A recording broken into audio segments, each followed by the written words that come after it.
A day in my life as a mom and a content creator. So ito nga, habang naglilinis serye tayo, ay meron lang akong gustong i-share. Naniniwala din ba kayo sa kasabihan na lahat ng kwento ay pwede mong pakinggan pero hindi dapat paniwalaan? Kasi meron ngang side A at merong side B story. Kung bakit ko nga ba ito nasabi, dahil ito nga merong nag-approach sa akin. Doon nga nag-upisa yung, "Uy be, alam mo ba? Ako kasi yung hindi naman talaga mahilig sa chismis. Mas gugustuhin ko nasa loob ng bahay, nananahimik at walang pinapakialamang buhay." At yun nga, habang nagkikwento siya, ay pinakikinggan ko lang. Nagugulat na nga lang ako dahil napakasama ako sa kwento ng tao na nagkwento sa kanya. Isip ko nga, hayaan mo yung kwento niya yun, masama talaga ako dun. At yung taong nagkwento nga sa akin ay natapos na ang pagkikwento niya at sabi ko lang ay salamat kasi nagkwento ka at alam kong concern ka lang. Pagkatapos ko nga pakinggan ay hindi na ako nagdagdag ng kahit anumang sasabihin laban dun sa taong nagkwento sa kanya.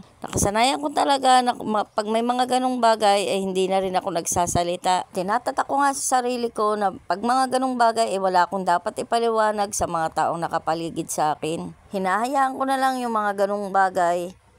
Hayaan ko yung nagkwento na yun. Nabida siya sa kwento niya at ako yung masama. Ganun talaga.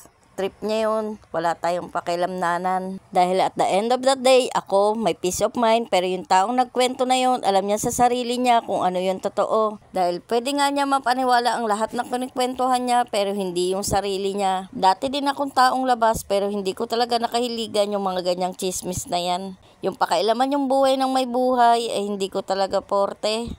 Kaya nga siguro itong gamit namin dito sa loob ng bahay ay hindi na rin napapakali. Dahil sa oras na ako ay nabuburyong, ay lilingon ko lang yung mga gamit namin sa bahay at lanan. Lipat dito, lipat doon ang nangyayari nga. Kagaya niyan dati ang speaker ay nandito sa baba. At yun nga, naisipan ko na namang iakyat sa taas at ilipat na naman itong bigasan doon sa may gilid. Kaya nga madalas sinasabi ng asawa ko na kung nagsasalita nga lang daw ang mga gamit ay nagrereklamo na sila na nahihilo na sila. Dahil minsan nga 2-3 araw lang ang tinatagal niyan, ililipat ko na naman. Pero ito mukhang mag-iisang linggo sila dyan sa mga pwesto nila. Dahil pagsilip ko nga sa aking freelance editing app, meron nga akong nakita na nagpapa-edit na client. At yun nga ang pagkakaabalahan ko ngayong week. Dahil this week nga rin ay nakaplano ako na mag-power posting sa aking dropshipping business. Hindi nga siya matrabaho dahil meron akong website at doon na nag-o-order ang mga suki ko. Para nga lang siyang Shopee at Lazada dahil pipili ka lang ng item na gusto mo at i-add to cart mo lang at si company na ang bahala na mag-asikaso nun.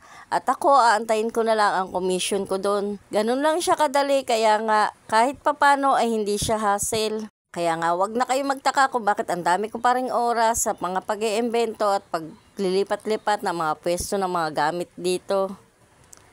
Ipa-flash ko na nga rin pala dito sa screen ko ang aking website para sa mga gustong umorder ng mga Salveo products.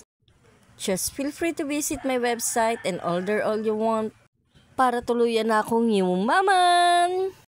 Kaya sa mga chismosa dyan, pakichismis naman ang website ko.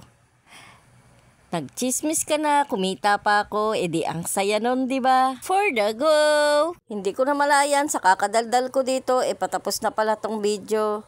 Kaya kung nakaabot ka dito sa dulo ng video na ito, ay maraming salamat! Sa susunod po uli, ha!